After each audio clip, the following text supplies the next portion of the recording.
Trending at usap-usapan ngayon sa social media ang latest TikTok video ng dalawang Miss Universe contestant na sila Miss Philippines, Michelle D, at Miss Thailand, Antonia Porslid.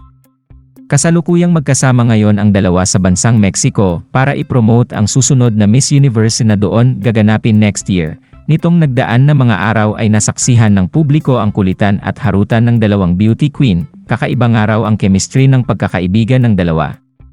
Kaya maraming fans ang natuwa, lalo't pat hindi naman lingid sa kaalaman ng lahat na matagal nang may rivalry ang dalawang bansa pagdating sa beauty pageant.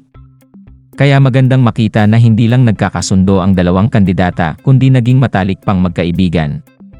Samantala sa latest TikTok nila Michelle at Antonia, makikita ang dalawa habang nasa loob ng kanilang hotel room sa Mexico na masayang nagbibiruan habang nagtitiktok.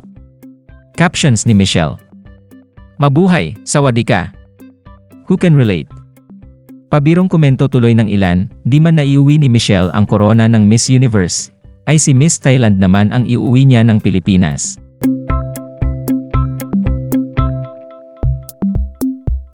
Pero gaya ng sabi ng isa, yan siguro pinakamaganda din sa lahat, yung hindi ka man mag-uwi ng korona, may magandang samahan naman na nabuo, gaya ng pagkakaibigan ng dalawang kandidata mula sa matagal ng magkatunggaling bansa sa larangan ng pageantry.